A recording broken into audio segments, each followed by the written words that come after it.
Start करते हैं question number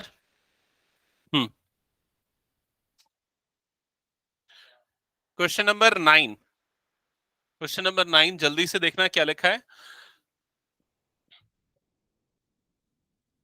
the angle of elevation of top of A building from foot of A tower of is 30 degree and the angle of elevation of top of the tower from foot of the building is 60 degree। तो दो चीजें हैं, एक तो tower है और दूसरा building है। ठीक है, टावर के फुट से बिल्डिंग के टॉप का और बिल्डिंग के फुट से टावर के टॉप का एंगल ऑफ एलिवेशन गिवन है। क्लियर ये चीज? दोनों अलग अलग है, एक एंगल 30 और दूसरा एंगल 60 डिग्री है। तो यहां पर हम दो चीजें बनाते हैं इस तरह से। सबसे पहले एक ये हो गया और दूसरा ये हो गया। अब ये और ये इसलिए बोल रहा हूं क्योंकि एक बिल्डिंग है और दूसरा टावर है। बिल्डिंग बड़ा है या टावर बड़ा है? ये कौन डिसाइड करेगा कि कौन बड़ा है? एंगल ऑफ एलिवेशन डिसाइड करेगा। ठीक है, अब देखो एंगल ऑफ एलिवेशन कैसे डिसाइड करेगा। क्वेश्चन में क्या लिखा है? The angle of elevation of top of building from foot of tower is 30। तो कहां से बोल रहा है? टावर के फुट से बिल्डिंग के टॉप का, बिल्डिंग के टॉप का एंगल ऑफ एलिवेशन कितना है? 30। और दूसरा लिखा है angle of elevation of the top of tower from foot of building is 60। तो जब टावर को देख रहे हैं तब जो एंगल ऑफ एलिवेशन है वो ज्यादा बन रहा है। कितना बन रहा है? 60 डिग्री। मतलब ऑब्वियसली टावर की हाइट क्या होगी? ज्यादा होगी, क्योंकि आपको ज्यादा एंगल ऑफ एलिवेशन बनाना पड़ रहा है उसके लिए। ठीक है, तो ये हो जाएगा आपका टावर और ये हो जाएगा बिल्डिंग। ठीक है, और यहां पर टावर के फुट से बिल्डिंग के टॉप का एंगल ऑफ एलिवेशन हम लेंगे 30 डिग्री और बिल्डिंग के फुट से टावर के टॉप का एंगल ऑफ एलिवेशन हम लेंगे 60 डिग्री। यहां तक सबको क्लियर? ठीक है, इसके बाद देखो आगे क्या लिखा है क्वेश्चन में। If the tower is 50 meter high find the height of the building. आपको टावर की हाइट गिवन है, यहां पर टावर की हाइट गिवन है 50 मीटर। तो सपोज ए बी को हम टावर कंसीडर करते हैं और इसकी हाइट हो गई 50 मीटर। ठीक है, और आपको क्या फाइंड आउट करना? Height of the building. और बिल्डिंग को हम सी डी कंसीडर करते हैं और उसकी हाइट को हम ले लेते हैं एक्स मीटर, जो कि आपको फाइंड आउट करना है। क्लियर यहां तक क्वेश्चन सबको? अब इसमें एक और चीज है जो अननोन सी दिख रही होगी, वो कौन सी चीज है? बेस। मतलब कि टावर और बिल्डिंग के बीच का डिस्टेंस बीडी, और बीडी ये वाले डिस्टेंस को हम कंसीडर कर लेते हैं वाई। एक्स तो इसको ले लिया ना। ठीक है, तो अब इसमें दो राइट एंगल ट्राइंगल है। पहला ट्राइंगल कौन सा है? A B D. और दूसरा कौन सा है? C B D. पहले कौन से ट्राइंगल को लेना चाहिए? एबीडी को, क्योंकि उसमें एक अननोन है एबीडी में। समझ में आ रहा है ना? सीबीडी में दोनों अननोन है, इसलिए एबीडी को हम पहले ले लेते हैं। तो सबसे पहले हम लिखेंगे in triangle ABD, in triangle ABD.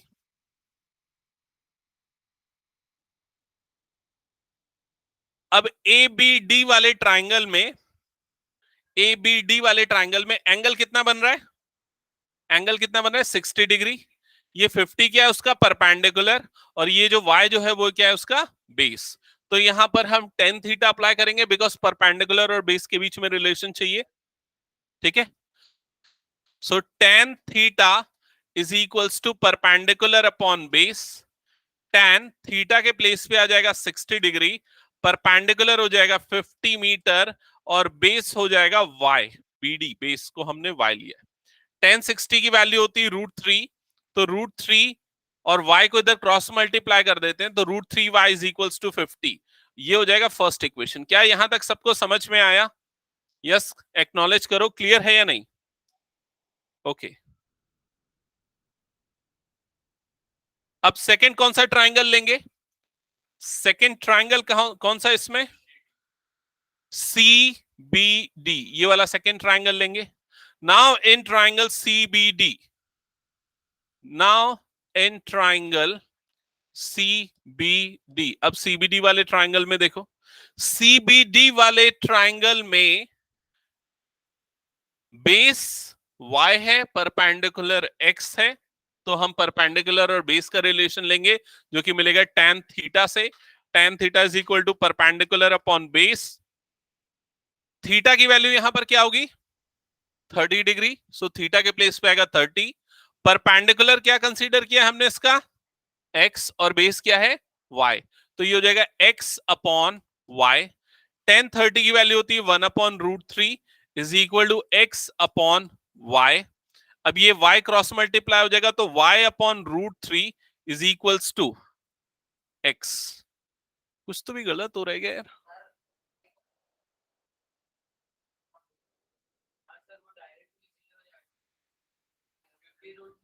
अच्छा, ओके, ठीक है, ठीक है। एक काम कर देते हैं, यहां पर क्रॉस मल्टीप्लाई कर देते हैं, सब करेक्ट है। इधर इसको क्रॉस मल्टीप्लाई कर दे रहा हूं मैं, तो ये क्या हो जाएगा, y is equals to √3x, ऐसा ही हो जाएगा। अब y की वैल्यू बोल रहे हैं ना, y की वैल्यू यहां से निकाल लेते हैं, तो y की वैल्यू क्या हो जाएगी 50/√3। y की वैल्यू यहां पर पुट कर देते हैं 50/√3 इज इक्वल्स टू, ये क्या हो जाएगा √3x। अब ये √3 को इधर क्रॉस मल्टीप्लाई कर दो, तो 50 अपॉन ये क्या हो जाएगा √3 into √3, that is equal to x। तो x इज इक्वल टू क्या आ जाएगा 50/3, क्योंकि √3 का प्रोडक्ट क्या हो जाएगा 3। क्लियर हुआ ये चीज सबको? ओके, ये होगा final answer, height of the building. कुछ डाउट किसी को तो पूछो। नेक्स्ट क्वेश्चन अटेम्प्ट करो, खुद से सॉल्व करने की कोशिश करो। चलो, कौन सा, 10th? हाँ, 10th क्वेश्चन बहुत इंपॉर्टेंट है ना। चलो हटा दो इसको, क्वेश्चन नंबर 10 करो। अगर ये हो गया तो क्वेश्चन नंबर 10 एक बार पढ़ लो। अरे अनीश आया आज?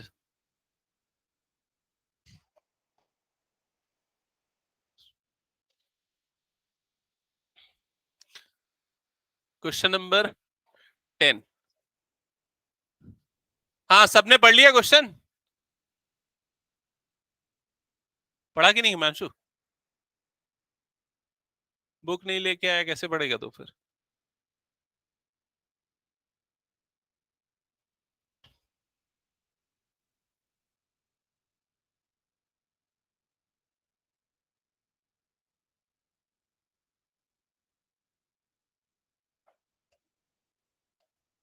चलो, कौन पढ़ रहा है क्वेश्चन को? कौन पढ़ रहा है? हाँ, पढ़ अंकित।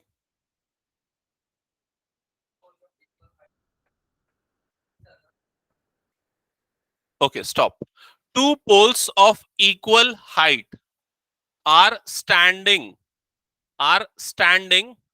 on opposite side of a road, each of opposite side on the road। तो स्टोरी ये है कि दो पोल्स है, दोनों की हाइट सेम है, और दोनों पोल्स जो है इस रोड के अपोजिट साइड पे स्टैंड कर रहे हैं। जैसे कि ये हो गया पोल 1 और ये हो गया पोल 2, ठीक है, और ये पूरा जो है रोड है। क्लियर यहां तक सबको? दोनों पोल की हाइट सेम है। क्लियर? आगे क्या लिखा है क्वेश्चन में, पढ़ो। Which is 80 metre wide. तो 80 मीटर वाइड क्या है, ये रोड, इस रोड की विड्थ है 80 मीटर। इसका मतलब ये जो डिस्टेंस है, इस डिस्टेंस को हम क्या लेंगे, 80 मीटर्स का डिस्टेंस लेंगे। क्लियर ये चीज यहां तक सबको? आगे पढ़ो।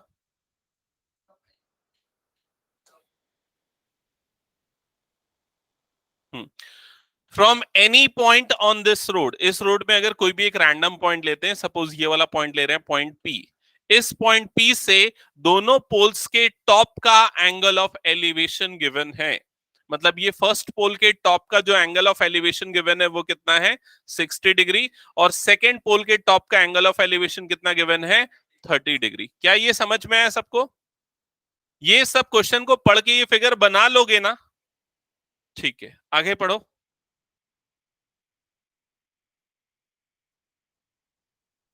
तो find the height of the pole, आपको सबसे पहले पोल्स की हाइट निकालनी है। तो अगर हम इस पोल को ए बी कंसीडर करते हैं और उसकी हाइट को लेते हैं x मीटर, तो दूसरा जो पोल है उसकी हाइट भी क्या होगी, x मीटर ही होगी, सेम हाइट होगी। समझ में आई ये चीज? क्योंकि इक्वल हाइट के पोल्स है। आपको एक तो दोनों पोल्स की हाइट निकालनी है, पहली चीज, और दूसरी चीज आपको ये जो पॉइंट पी है इनका दोनों पोल्स से डिस्टेंस निकालना है। मतलब ये वाला डिस्टेंस अगर हम ले लेते हैं y, बी से पी तक का, तो पी से डी तक का डिस्टेंस कितना हो जाएगा, 80 माइनस वाई। क्या ये सबको समझ में आ गया? ओके, तो ये पूरा फिगर प्रॉपरली बन गया। तो आपको ये दिख जाएगा कि दो राइट एंगल ट्राइंगल्स यहां पर हैं। कौन कौन से दो राइट एंगल ट्राइंगल्स हैं? एबीपी और सीडीपी। दोनों ट्राइंगल्स में दोनों चीजें अननोन है। यहां पर भी एक्स और वाई अननोन है, यहां पर भी एक्स और 80 माइनस वाई अननोन है। तो किसी को भी पहले ले सकते हैं, लेकिन लेफ्ट वाला लेना ज्यादा आसान लगेगा क्योंकि इसमें एक्स और वाई सिंपल टर्म्स है। यहां पर 80 माइनस वाई वाली टर्म आ रही। तो पहले हम ये वाले ट्राइंगल को ले लेते हैं, एबीपी वाले ट्राइंगल को। ठीक है, तो सबसे पहले लिखना in triangle ABP. In triangle ABP,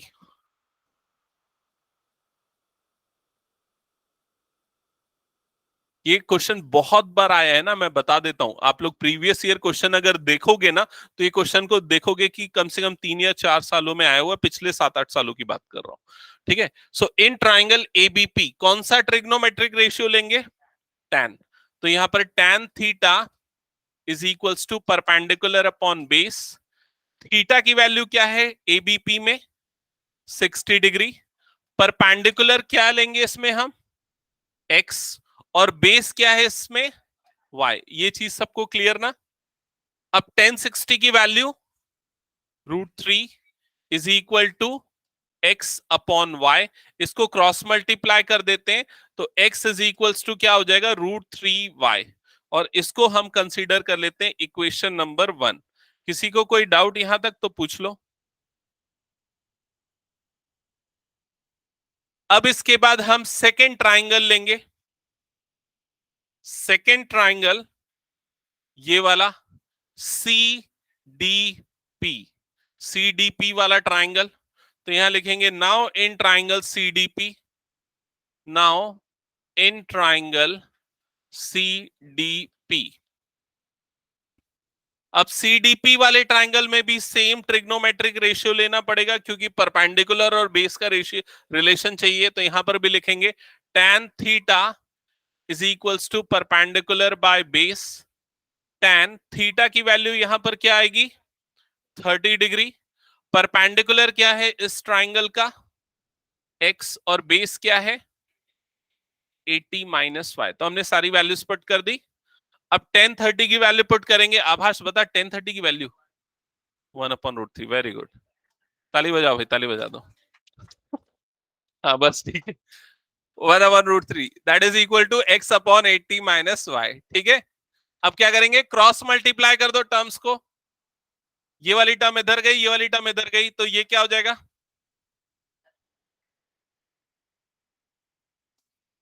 अभी रखेंगे ना उसको, रुक तो अभी। यहां तक समझ में आया? अभी देखो क्या बोल रहा है यहां पर से जो x की वैल्यू इक्वेशन 1 में मिली थी उसको इधर पे पुट कर दो। x की वैल्यू जो y के टर्म्स में मिली थी यहां पुट कर दो, तो ये क्या हो जाएगा? 80 minus y is equals to √3। और x की जगह पे अब क्या आ जाएगा यहां पर? √3y। क्या ये समझ में आया सबको? अब ये हो जाएगा 80 minus y is equals to √3 क्या हो जाएगा? 3y। क्लियर? अब ये माइनस वाई वाली टर्म इधर जाएगी तो क्या हो जाएगा? Plus y. तो 80 is equals to 3y plus y. तो 80 इज इक्वल्स टू क्या हो जाएगा? 4y। तो y की वैल्यू क्या आ जाएगी? 20 मीटर। ठीक है, y की वैल्यू आ जाएगी 20 मीटर। y मतलब इस पॉइंट P का B से डिस्टेंस। ठीक है, तो दूसरे वाले पॉइंट मतलब पॉइंट D से डिस्टेंस कितना होगा उसका? 60 मीटर। ठीक है, सो ये हो गया y का डिस्टेंस, मतलब ये आ गया BP इज इक्वल्स टू,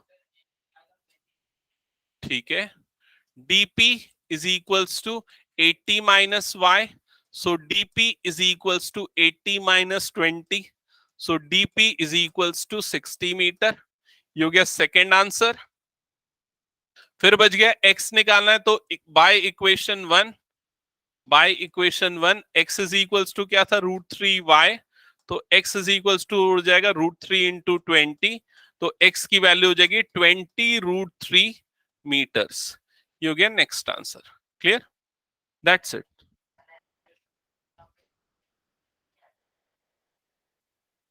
तूने एक्स नीचे लिया है, एक्स ऊपर लिया है, तो गलत किया है कुछ।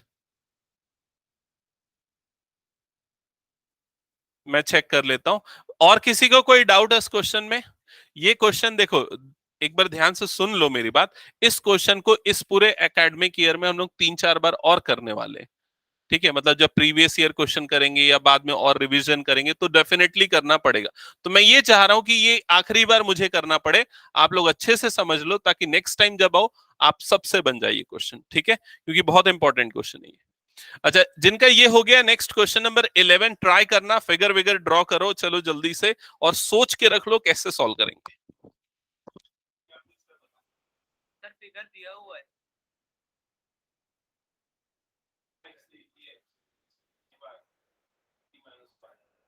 कौन सा ट्रायंगल दिया सबसे पहले बड़ा होगा?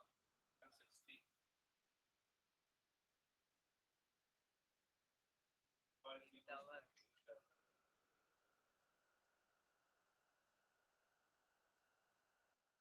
इसके बाद ना ये गलत है, यहाँ पे ये इधर सीधा नहीं जाएगा, समझा? पहले एलसीएम हुआ फिर उधर, समझा?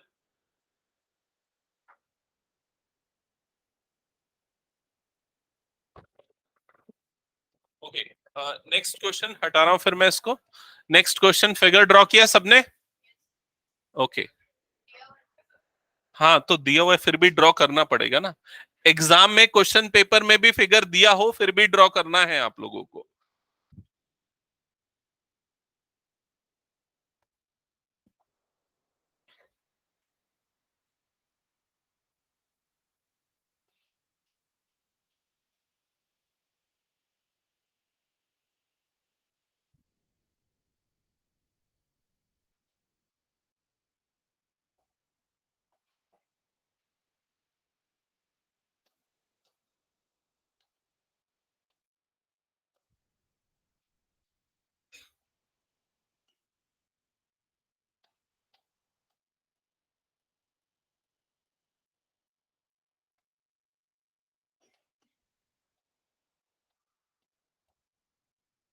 ओके, एक बार चेक करना, ऐसा ही कुछ फिगर गिवन है।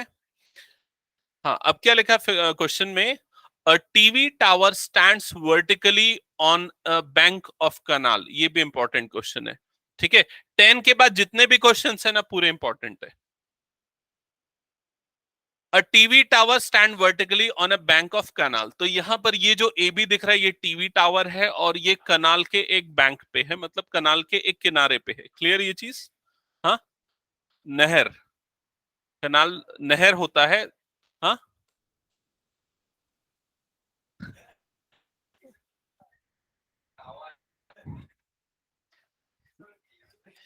ये इस तरह से नहर है, यहां से पानी बह रहा है, और यहां पर टीवी टावर। समझ में आया? टीवी टावर है। शंकर नगर में देखा ना टीवी टावर इस टाइप का? नहीं देखा है क्या? आज चले जाना घूमने।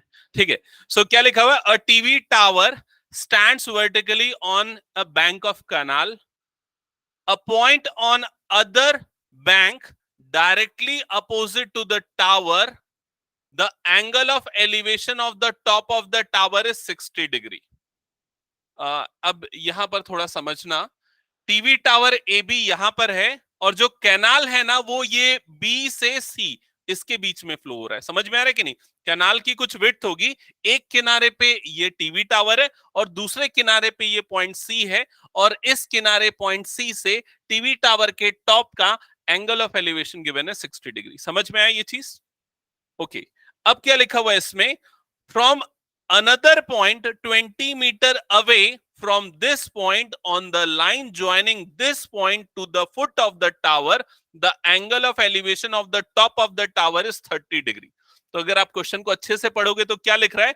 फ्रॉम अनदर पॉइंट, एक और पॉइंट से, which is 20 metre away, which is 20 metre away from the point line joining this line, is angle of elevation is 30 degree. मतलब एक और जो पॉइंट है जो इस पॉइंट से 20 मीटर के डिस्टेंस पे, उस पॉइंट से एंगल ऑफ एलिवेशन कितना गिवन है? 30 डिग्री गिवन है। क्लियर हुआ ये चीज? अब इसमें आगे क्या पूछ रहा है? Find the height of the tower and width of the canal. तो आपको इस टावर की हाइट मतलब ए बी निकालना है, और कैनाल की विड्थ मतलब बीसी निकालना है, क्योंकि ये दो बैंक्स होंगे कैनाल के, दो किनारे होंगे, एक किनारे पे टावर है और दूसरे किनारे पे ये पॉइंट है, तो जो कैनाल की विड्थ होगी वो बीसी के इक्वल होगी। क्लियर ये चीज सबको? तो हम यहां पर बीसी की जो लेंथ है उसको कंसीडर कर लेते हैं एक्स, और ये वाली जो लेंथ है इसको कंसीडर कर लेते हैं वाई। क्लियर यहां तक? तो दो राइट एंगल ट्राइंगल्स आपको दिख रहे हैं। सबसे पहले कौन सा ट्राइंगल आपको दिख रहा है? ए बी सी, ये वाला ट्राइंगल दिख रहा है ए बी सी। इसमें परपेंडिकुलर वाई है, बेस एक्स है। दूसरा जो राइट एंगल ट्राइंगल दिख रहा है उसका नाम क्या है? A B D. ठीक है, दूसरे राइट एंगल ट्राइंगल का परपेंडिकुलर भी वाई है, लेकिन उसका बेस क्या है? कितना होगा? ये पूरा 20 प्लस एक्स। क्या ये चीज सबको समझ में आ गई? दोनों राइट एंगल ट्राइंगल दिख गए और ये फिगर बन गया। ओके, अब सबसे पहले हम छोटे वाले ट्राइंगल को कंसीडर करते हैं, ट्राइंगल एबीसी को। तो हम लिखेंगे in triangle ABC, in triangle ABC कौन सा ट्रिग्नोमेट्रिक रेशियो लगेगा? 10। तो यहां पर लिखेंगे tan theta is equals to perpendicular upon base. tan theta की वैल्यू क्या होगी यहां पर? tan थीटा मतलब 60, थीटा की जगह पे 60, परपेंडिकुलर हो जाएगा y, बेस हो जाएगा x। क्लियर? tan 60 की वैल्यू होती है √3, that is equal to y upon x। तो y इज इक्वल्स टू क्या आ जाएगा? √3x। यहां तक सबको क्लियर? नेक्स्ट, इसको इक्वेशन नंबर 1 दे देते हैं और अब नेक्स्ट ट्राइंगल देखते हैं। नेक्स्ट ट्राइंगल कौन सा है? बड़ा वाला ट्राइंगल।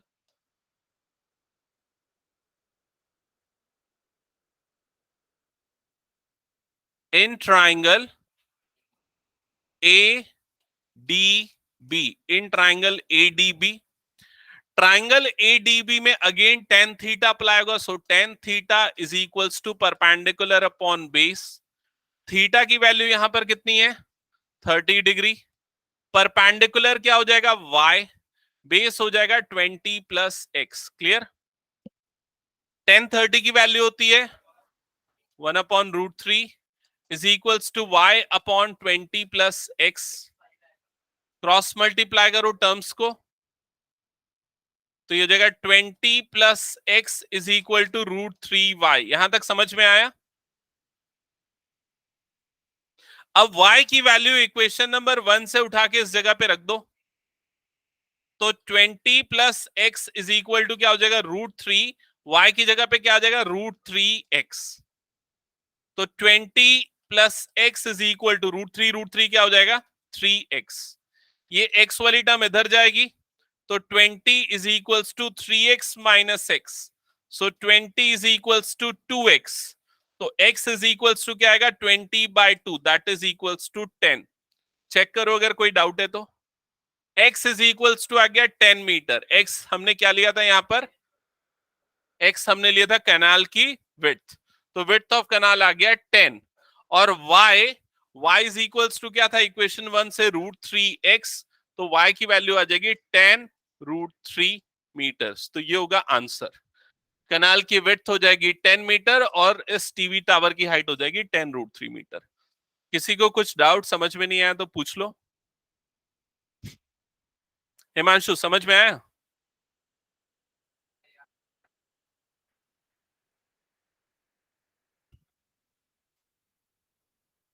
कौन सा क्वेश्चन? अच्छा जा,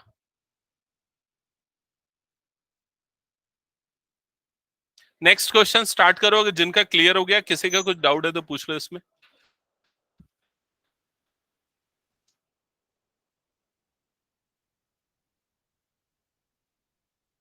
इसके बाद वाला ये है 12th। हम्म,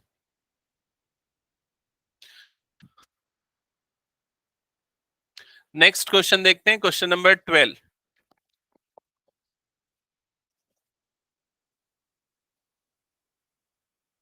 क्वेश्चन नंबर 12 पहले सब पढ़ लो एक बार, क्या लिखा है। श्रुति क्वेश्चन पढ़ना एक बार।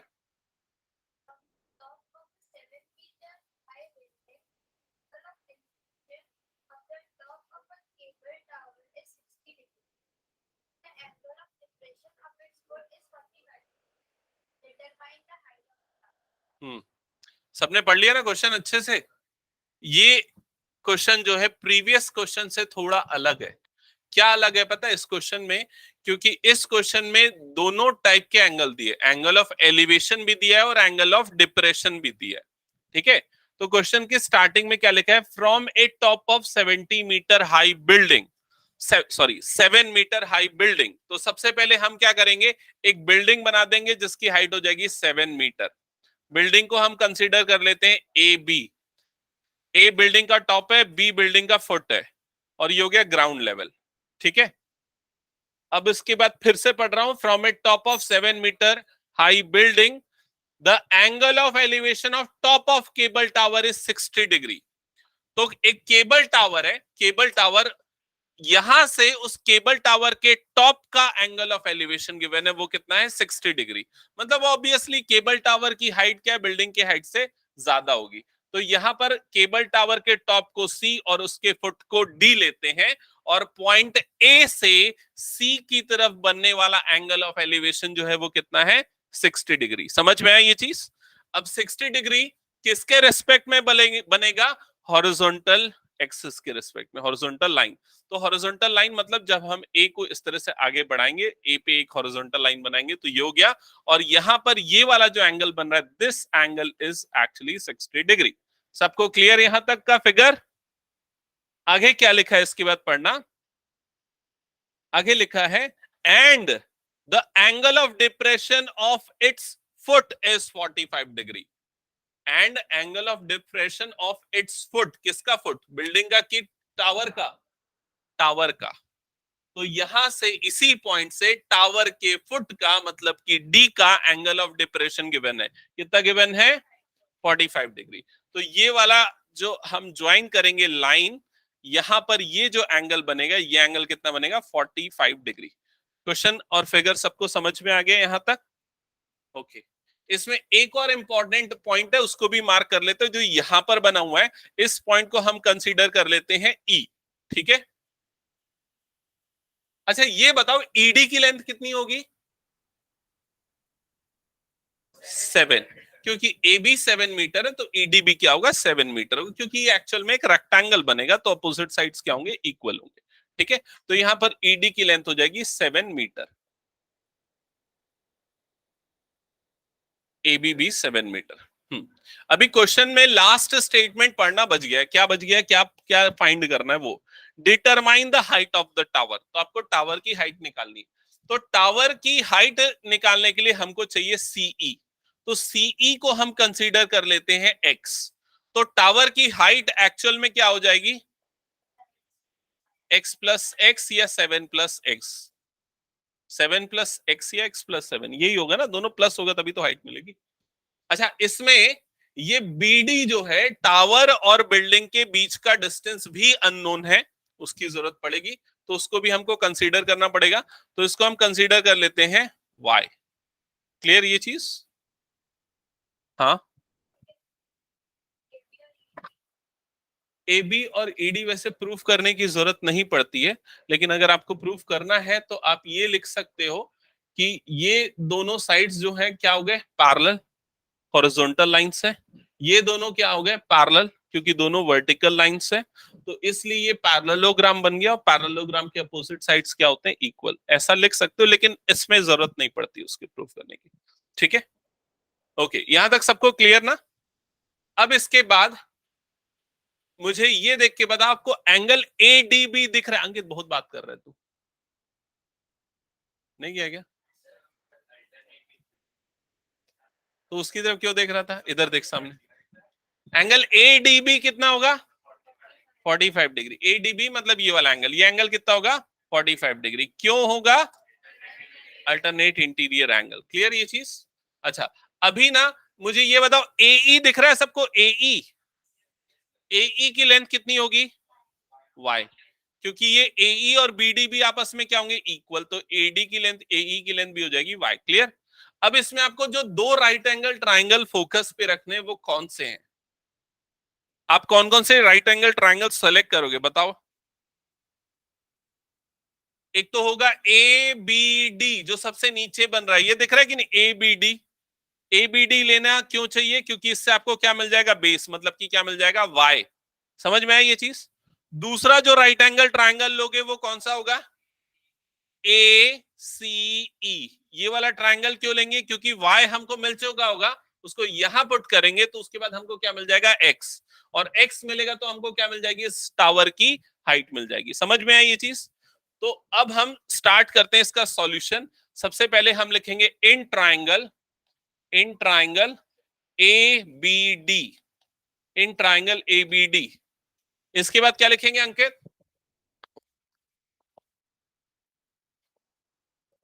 In triangle ABD। दिखा है? ABD दिखा कि नहीं? कौन से कलर में? हाँ, ABD। उसमें क्या क्या चीजें गिवन है बता? हाँ, हाइट नहीं, उसको क्या बोलेंगे? Perpendicular 7 metre. और क्या गिवन है? बेस गिवन है y। तो परपेंडिकुलर और बेस कौन से ट्रिग्नोमेट्रिक रेशियो से मिलता है? इतने देर से। हाँ, टेन थीटा। क्या होता है tan theta? Is equal to, जल्दी बोल। Perpendicular upon base. भाई आज ही बोलना है, जल्दी बोल। थीटा की जगह पे क्या पुट करेंगे? 45। तो क्या हो जाएगा? 10 45। परपेंडिकुलर क्या होगा? 7। बेस क्या होगा? y। 10 45 की वैल्यू 1 is equals to 7 upon y। तो y इज इक्वल टू क्या आ जाएगा? 7। ये आ गया y। ठीक है। अब उसके बाद नेक्स्ट ट्राइंगल लो। Next triangle, now in triangle ACE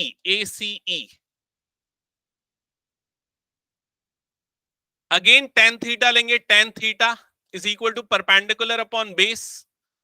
theta की जगह पे क्या आ जाएगा? 60। परपेंडिकुलर क्या है इसका?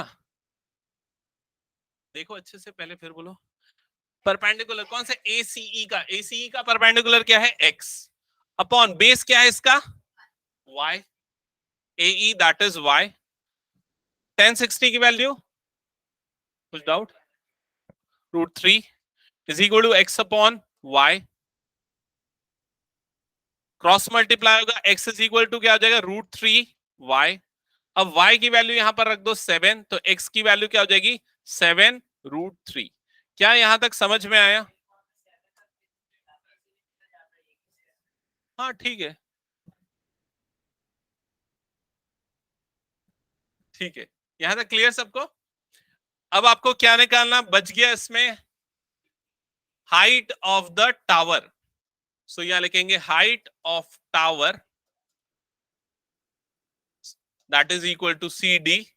It is equal to 7 plus x that is equal to 7 plus 7√3। 7 common निकाल लो तो क्या बच जाएगा? 1 प्लस √3 मीटर्स। That's it. ये होगा फाइनल आंसर। ठीक है, कुछ डाउट तो पूछ लो। कोई डाउट नहीं तो नेक्स्ट क्वेश्चन स्टार्ट करो।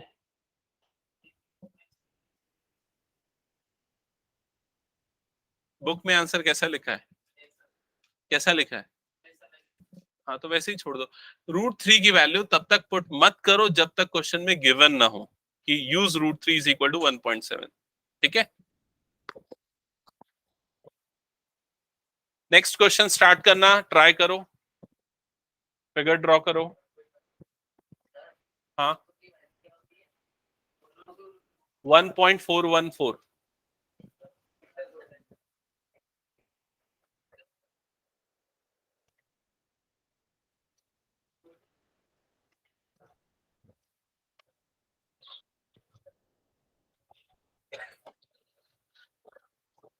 ओके, हटा रहा हूं इस क्वेश्चन को। नेक्स्ट क्वेश्चन करते हैं, क्वेश्चन नंबर 13। 13 14 15 16 चार क्वेश्चंस बचे हैं। 5-5 मिनट में एक क्वेश्चन करना है। लास्ट में फिर मैं एक टेस्ट लूंगा 1 क्वेश्चन वाला। ठीक है, और टेस्ट में इन्हीं में से एक क्वेश्चन दूंगा जो आज करवाया हूं। चेक करते हैं। ठीक है, चलो क्वेश्चन नंबर 13 क्या लिखा हुआ है? As observe from the top of 75 metre high lighthouse from the sea level, the angle of depression of two ships are 30 degree and 45 degree. If one ship is exactly behind the other on the same side of the lighthouse.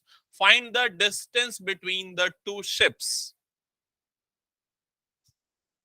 Depression मतलब, हाँ एक minute समझा देता हूं। यहां पर देखो, यहां पर क्या गिवन है, सब ध्यान देना। एक लाइट हाउस गिवन है आपको, ठीक है। तो यहां पर हम कंसीडर करते हैं ये है लाइट हाउस, ये है लाइट हाउस, ठीक है। और इसके इस तरफ ये है सी लेवल, सी लेवल, ठीक है। लाइट हाउस के टॉप से, लाइट हाउस के टॉप से मतलब इस पॉइंट से दो शिप्स का एंगल ऑफ डिप्रेशन गिवन है, जो कि एक स्ट्रेट लाइन में है। मतलब मान लो अगर एक शिप यहां पर है, दूसरी शिप यहां पर है, तो इस पॉइंट से इस पॉइंट की तरफ बनने वाला जो एंगल होगा वो बोलेंगे एंगल ऑफ डिप्रेशन। और दूसरा वाला एंगल ऑफ डिप्रेशन जो होगा वो ये वाला होगा। समझ में? दो एंगल ऑफ डिप्रेशन बनेंगे, एक तो ये वाला बनेगा और दूसरा ये वाला बनेगा। समझ में आया कृतिका? क्लियर? क्या एंगल ऑफ डिप्रेशन, जब हम नीचे की तरफ देखते हैं तो हॉरिजॉन्टल एक्सिस के साथ जो एंगल बनता है that is called angle of depression, ठीक है। तो कितना कितना गिवन है एंगल ऑफ डिप्रेशन? 45 एंड 30। तो ये ऑब्वियसली ये बड़ा वाला जो एंगल होगा वो 45 डिग्री होगा और छोटा वाला एंगल होगा 30 डिग्री, ठीक है। अब यहां पर हम लाइट हाउस को कंसीडर करते हैं A B. A lighthouse का टॉप है, बी लाइट हाउस का फुट है। और यहां पर जो दो शिप्स हैं उनको सी और डी कंसीडर करते हैं। दोनों एग्जैक्टली एक दूसरे के पीछे हैं, जैसा कि क्वेश्चन में लिखा हुआ है। आपको क्या फाइंड आउट करना है? दोनों शिप्स के बीच का डिस्टेंस निकालना है, सीडी निकालना है मतलब। तो सीडी को हम कंसीडर कर लेते हैं एक्स। और भी कुछ गिवन है क्या? क्वेश्चन को पढ़ के बताओ। हाइट, लाइट हाउस की हाइट कितनी है? 75 मीटर, ये गिवन है, ठीक है। यहां तक सबको क्लियर? अच्छा, बीसी भी अननोन है, तो बीसी को भी हम कंसीडर कर लेते हैं वाई। तो ये जो टोटल डिस्टेंस होगा बीडी का ये हो जाएगा एक्स प्लस वाई। यहां तक क्लियर सबको? हाँ। तो अब दो चीजें बताना, पहला तो ये कि ये एंगल कितना बनेगा, दूसरा ये एंगल कितना बनेगा। ये एंगल कितना बनेगा? बाकी सब लोग श्योर नहीं लग रहा है। ये एंगल बनेगा 45। कैसे पता चला? ये एंगल 45 तो ये वाला एंगल भी क्या होगा? 45।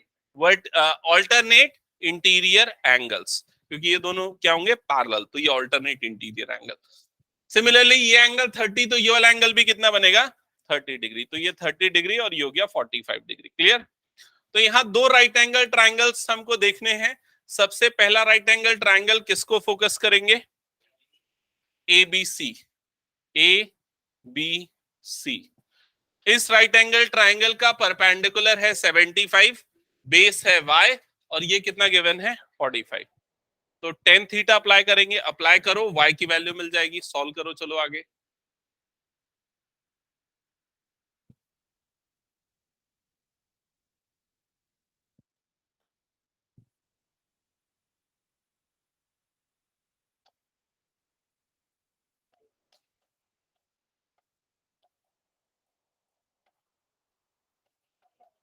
हाँ ठीक है, क्रॉस चेक कर लेना आंसर।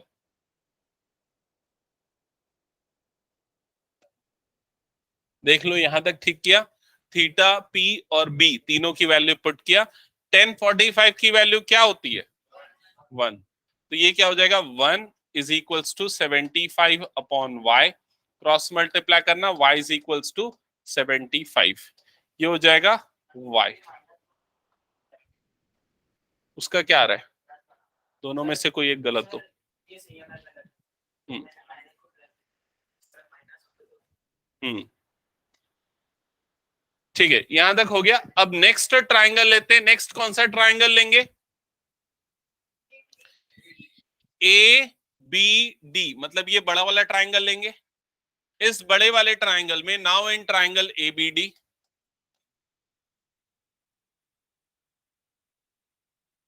अगेन टेन थीटा लिखेंगे। Tan theta is equals to perpendicular upon base. अब परपेंडिकुलर की वैल्यू क्या है यहाँ पर, थीटा की वैल्यू कितनी है 30, सो tan 30। परपेंडिकुलर क्या है यहाँ पर 75।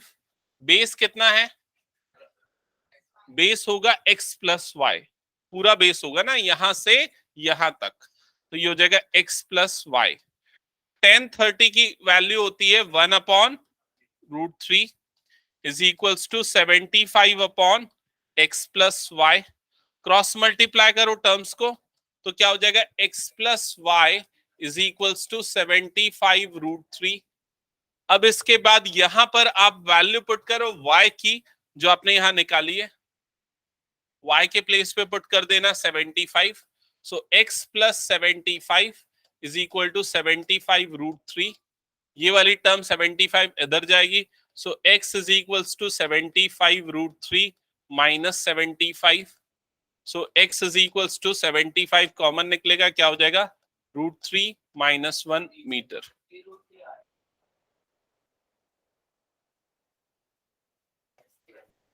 x की वैल्यू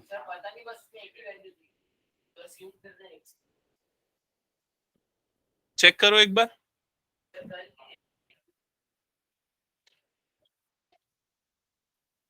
मेरे को लग ही रहा तो कुछ दूसरा आंसर देख रहे हो तुम लोग। 10th की बुक से कर रहे हो ना सॉल्व?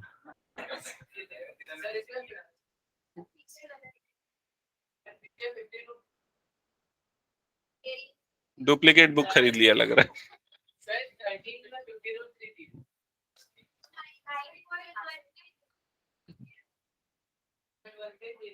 अरे ठीक है, कुछ गलत हो गया होगा, हो सकता है प्रिंटिंग मिस्टेक होगी, ये करेक्ट आंसर है, ठीक है। ओके, सबकी बुक में सही है।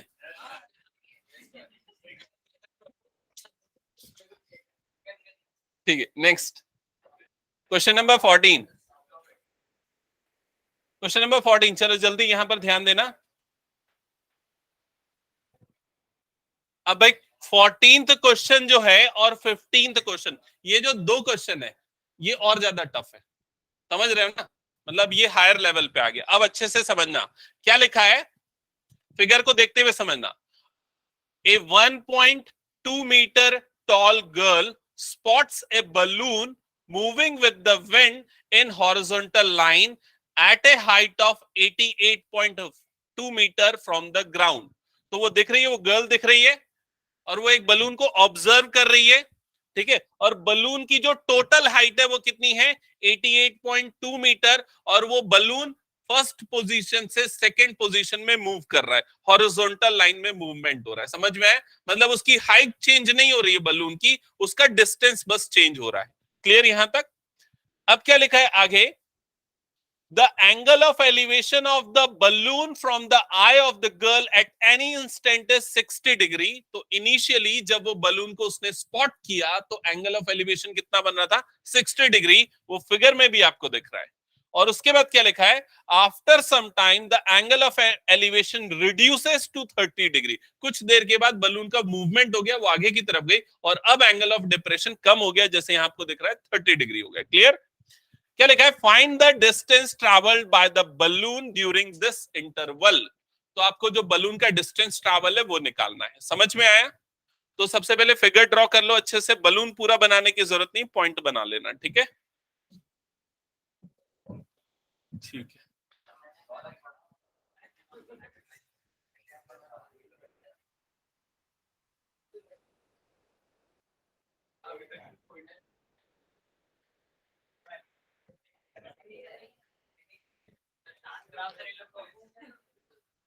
अभी बनाने तो मेरे को पहले, फिर उसके डिस्कस कर। हाँ हो गया।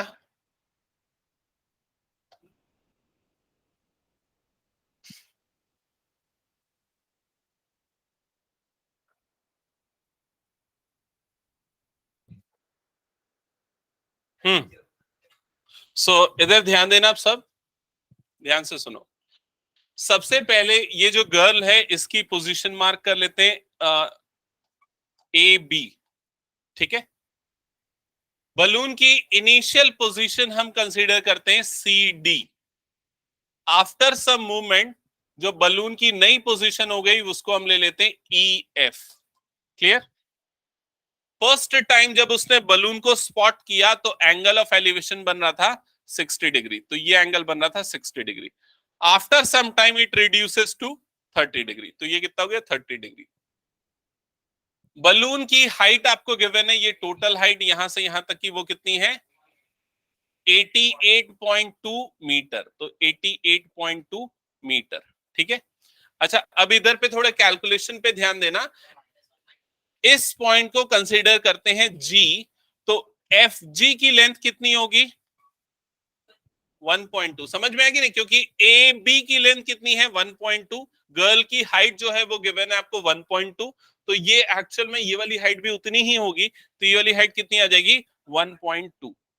तो यहां से यहां तक ई से जी तक की जो हाइट है ये हाइट कितनी हो जाएगी 87, 87 होगी ना। जिनको समझ में नहीं आया एक बार मैं रिपीट कर देता हूं, ध्यान से समझना क्या क्या किया है मैंने। ये गर्ल की हाइट गिवन थी 1.2 मीटर, ठीक है, तो यहां पर ये वाली जो हाइट है ये भी कितनी होगी 1.2 मीटर।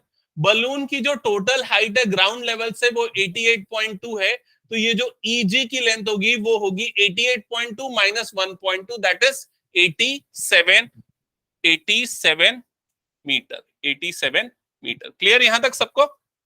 ओके, अब आपको क्या निकालना है बलून का मूवमेंट, कि बलून ने कितना डिस्टेंस ट्रैवल किया, और वो डिस्टेंस आपको यहां एफ डी से मिल सकता है, या सेम डिस्टेंस आपको यहां इससे भी मिल सकता है। इसको हम अगर एच कंसीडर करें तो एच जी से भी हमको सेम डिस्टेंस मिल सकता है। समझ में आया ये चीज सबको? तो आपको या तो डी एफ निकालना है या एच जी निकालना है, क्योंकि दोनों की लेंथ क्या होगी सेम होगी। अब इसमें जो दो राइट एंगल ट्राइंगल्स हमको कंसीडर करने हैं वो कौन से हैं, वो कौन से होंगे? ए सी एच वाला दिख रहा है क्या? ए सी एच वाला सबको एक बार इधर हाईलाइट कर देता हूं, देखना ये हो गया ए सी एच। देखो ये वाला राइट एंगल ट्राइंगल, ठीक है, ए सी एच वाला राइट एंगल ट्राइंगल। इसको अलग से ड्रॉ कर लेते हैं थोड़ा हम। यहां पर ये हो गया ए सी और ये हो गया एच। एच पे 90 डिग्री बन रहा है, ठीक है, ये एंगल कितना बन रहा है 60 डिग्री।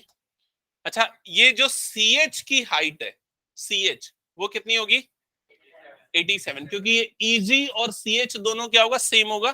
तो अगर ये 87 है तो ये वाली हाइट भी कितनी हो जाएगी 87। तो सी एच आपको गिवन है 87, ठीक है। ए एच आपको गिवन नहीं है, ए एच को हम कंसीडर कर लेते हैं वाई, ये वाला लेंथ कंसीडर कर लेते हैं वाई। तो ये भी एक्चुअली क्या हो जाएगा, यहां से यहां तक का लेंथ भी वाई हो जाएगा, यहां से यहां तक का लेंथ भी वाई हो जाएगा, या ये वाला लेंथ भी आप क्या कर सकते हो वाई लिख सकते हो, ठीक है, क्योंकि वाई। ओके, तो इस ट्राइंगल में हम y की वैल्यू निकाल सकते हैं, क्योंकि परपेंडिकुलर गिवन है, एंगल गिवन है, बेस निकालना है, ठीक है। तो क्या यूज करेंगे tan थीटा। तो यहां पर ये हो जाएगा सबसे पहले tan थीटा इन ट्राइंगल, पहले ट्राइंगल मेंशन कर लो, in triangle ACH tan theta is equal to perpendicular upon base. tan theta की वैल्यू हो जाएगी 60, that is equal to perpendicular हो जाएगा 87, बेस हो जाएगा y। tan 60 की वैल्यू होती है √3 is equal to 87 upon y, cross multiply करेंगे √3y is equal to 87, correct. इसको इक्वेशन नंबर 1 दे देते, हमको y नहीं निकालना, हमको निकालना है x, ठीक है। तो अभी हमने ये छोटा ट्राइंगल लिया, नेक्स्ट कौन सा ट्राइंगल लेंगे, नेक्स्ट ए ई जी, ये वाला ट्राइंगल लेंगे ए ई जी। तो यहां पर अलग से ड्रॉ कर लेता हूं, ये ट्राइंगल लेंगे, ट्राइंगल का नाम है ए ई जी, ए ई जी, ठीक है। ए ई जी वाले ट्राइंगल में ये ए पे जो एंगल बन रहा है वो कितना है 30 डिग्री। ईजी की लेंथ गिवन है, ईजी की कितनी है 87, और एजी, एजी की लेंथ कितनी होगी? एजी, ए से लेके जी तक कितना होगा? एक्स प्लस वाई होगा। यहां से यहां तक ये हो जाएगा एक्स प्लस वाई, तो ये हो जाएगा एक्स प्लस वाई। ठीक है, तो अब यहां पर हम फिर से टेन थीटा अप्लाई करेंगे, बिकॉज परपेंडिकुलर और बेस का रिलेशन चाहिए। ओके, चेक करते हैं। Now in triangle, now in triangle A E G, tan theta is equals to perpendicular upon base. So tan theta के प्लेस पे आएगा 30, परपेंडिकुलर हो जाएगा 87, बेस हो जाएगा x प्लस वाई। टेन 30 की वैल्यू क्या होती है? 1/√3 is equals to 87 upon x plus y. Cross multiply करो तो x plus y is equal to 87√3। किसी को कोई डाउट यहां तक तो पूछ लो। नेक्स्ट, अब क्या करेंगे, जो y की वैल्यू हमने इक्वेशन 1 में निकाली ना, उसको उठा के इस जगह पे पुट कर देंगे। जब पुट करेंगे y की वैल्यू तो ये हो जाएगा x प्लस y की जगह पे आ जाएगा, अच्छा y की वैल्यू नहीं, हमने √3y की वैल्यू निकाली ना। हम्म, हाँ, y इज इक्वल्स टू क्या हो जाएगा? 87/√3 हो जाएगा। ये वाली वैल्यू को हम पुट कर देते हैं यहां पर। ठीक है, तो ये हो जाएगा x plus 87/√3 that is equal to 87√3। ऐसे ही आ रहा है क्या? चेक करो, यहां तक क्लियर? y की जगह पे हमने पुट कर दिया 87/√3, ये एक्सप्रेशन आई। अब further x is equals to क्या हो जाएगा? 87√3 माइनस 87/√3, उधर जाएगा तो माइनस हो जाएगा। अब क्या करेंगे? एलसीएम लेंगे, तो x is equal to LCM क्या आ जाएगा इसका? √3। न्यूमरेटर में क्या हो जाएगा? 87 इंटू 3 हो जाएगा, समझ रहे हो ना?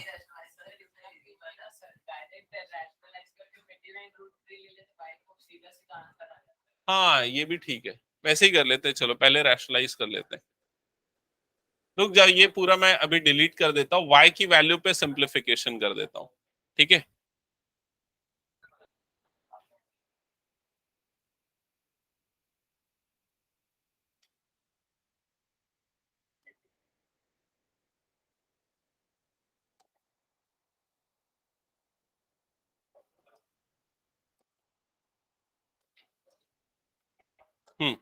यहाँ y की वैल्यू निकाल लेते 87/√3 और इसको रैशनलाइज यहीं पर कर लेते हैं। 87/√3 इंटू √3/√3, न्यूमरेटर हो जाएगा 87√3, डिनोमिनेटर हो जाएगा √3 3 1 जा 3 2 जा 6, 3 9 जा 27, तो y की वैल्यू आएगी 29√3।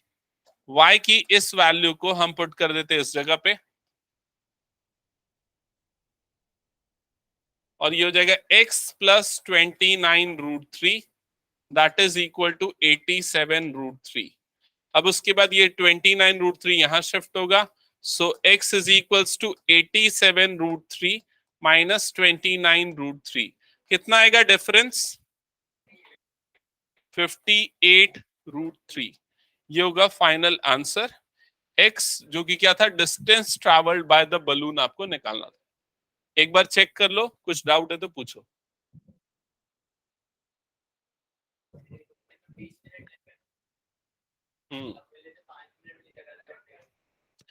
ये वाला क्वेश्चन और इसके बाद वाला क्वेश्चन में थोड़ा टाइम लगेगा, लास्ट क्वेश्चन ऐसे ही हो जाएगा।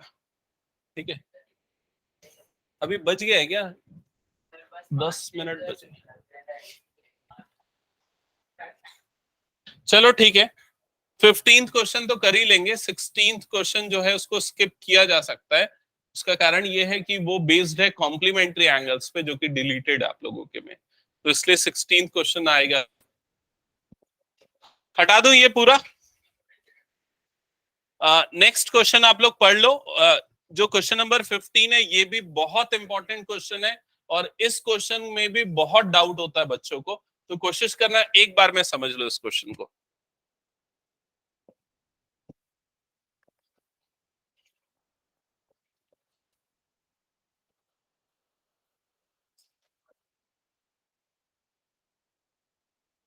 क्या हो गया गुंजेश?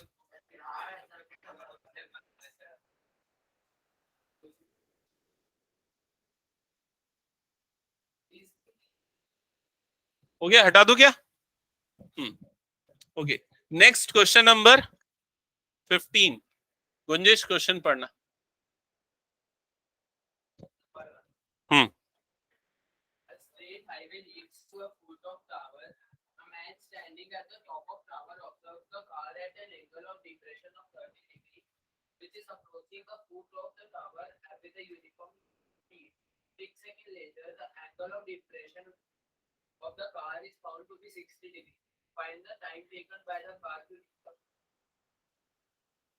हाँ, तो क्वेश्चन को अच्छे से समझना क्या लिखा हुआ है।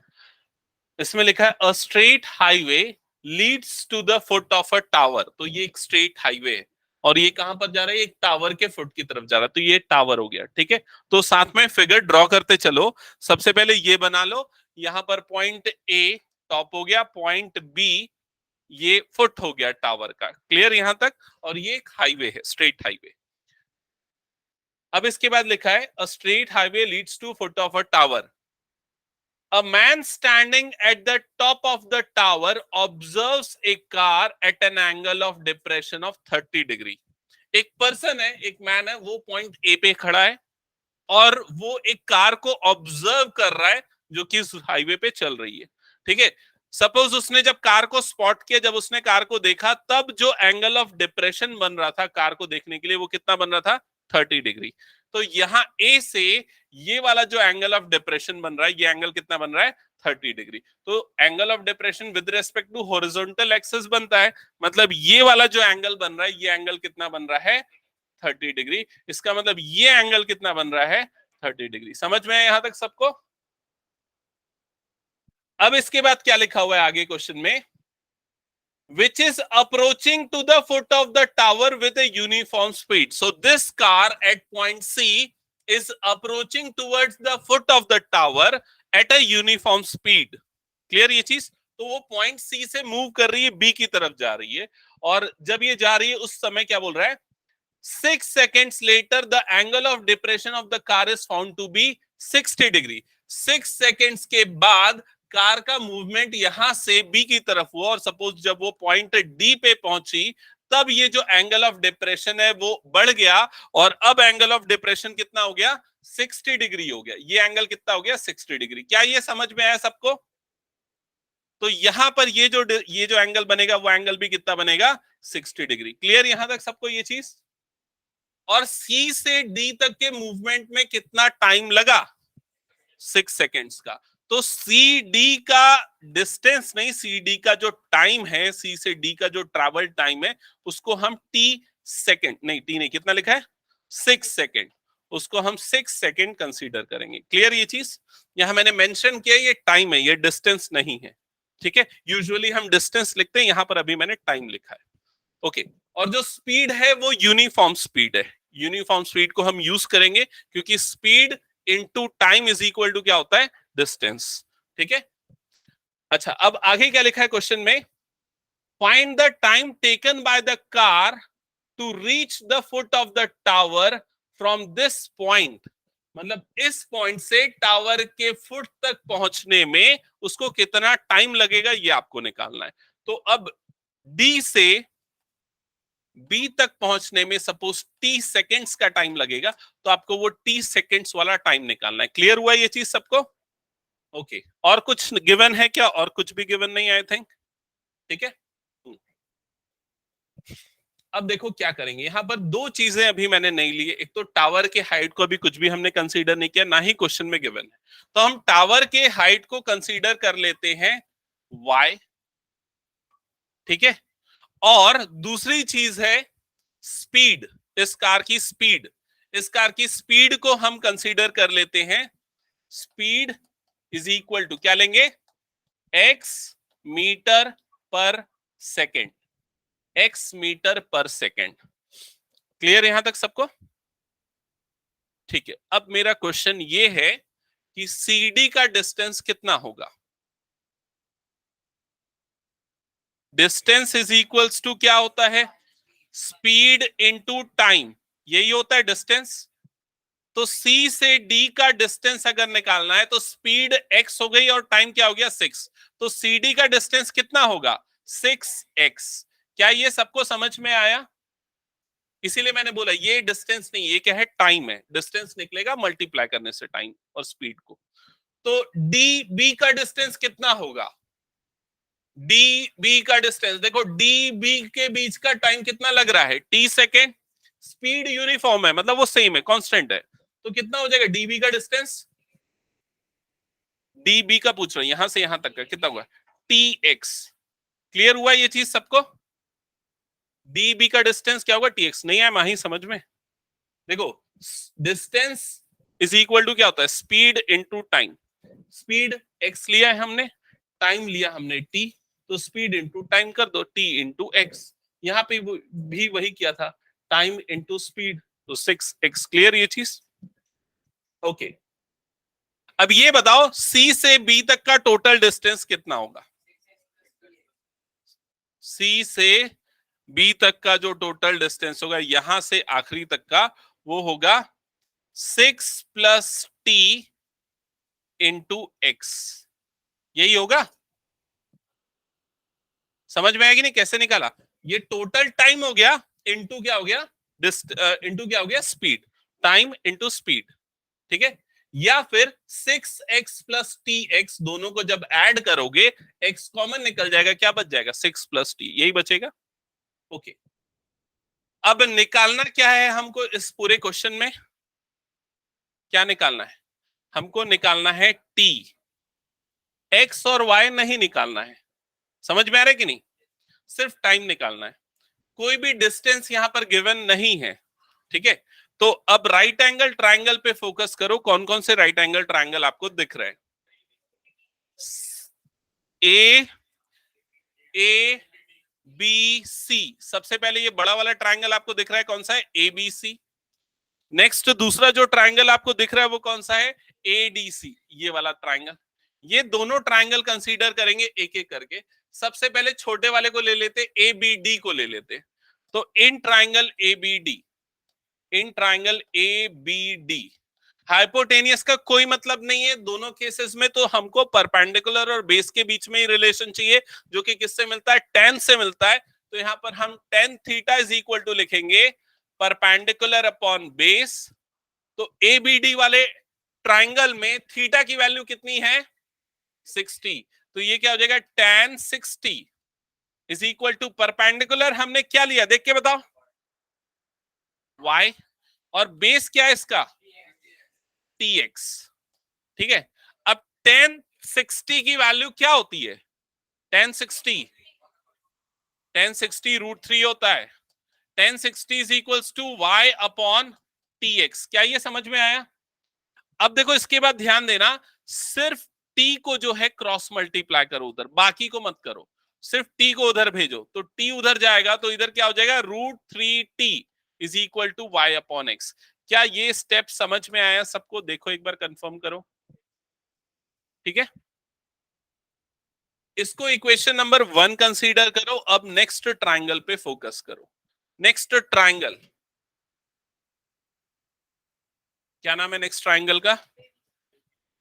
Now in triangle A B C, बताओ क्या करेंगे इस ट्रायंगल एबीसी में? फिर से tan थीटा लेंगे। tan theta is equal to perpendicular upon base. Theta की वैल्यू क्या है? 30। tan 30 is equal to perpendicular क्या है? y, बेस क्या है? 6 प्लस टी एक्स, ये पूरा बेस। क्लियर हुआ ये चीज? तो ये हो जाएगा 6 plus T into x. Clear? tan 30 की वैल्यू कितनी होती है? 1 अपॉन √3 इज इक्वल्स टू, अब इधर ध्यान से समझना। हाँ,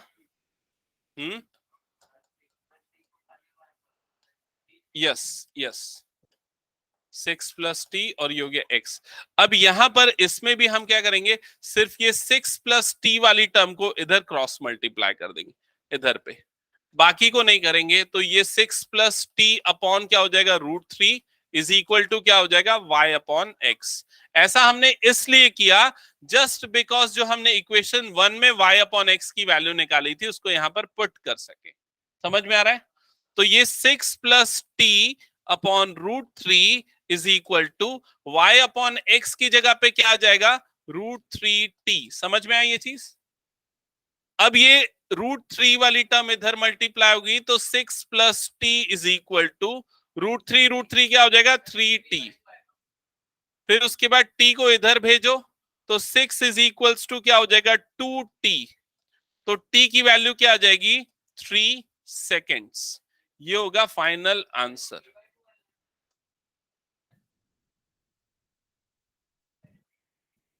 समझ में आया कि नहीं ये चीज?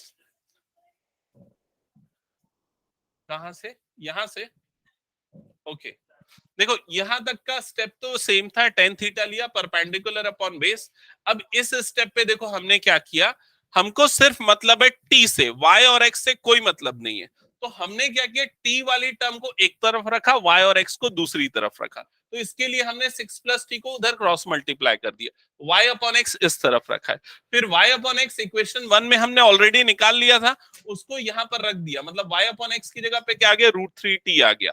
फिर रूट 3 इधर क्रॉस मल्टीप्लाई, रूट थ्री क्या बन गया, 3 बन गया। समझ में?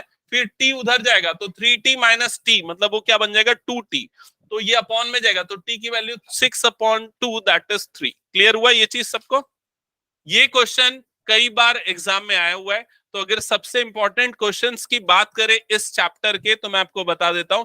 क्वेश्चन नंबर 10 जो इक्वल पोल्स वाला क्वेश्चन है, क्वेश्चन नंबर, क्वेश्चन कैनाल वाला क्वेश्चन कौन सा है, 11, क्वेश्चन नंबर 11, क्वेश्चन नंबर 14 और ये क्वेश्चन नंबर 15। ये 4-5 क्वेश्चंस बहुत इंपॉर्टेंट है इस चैप्टर के। ठीक है, सैटरडे को, ठीक है।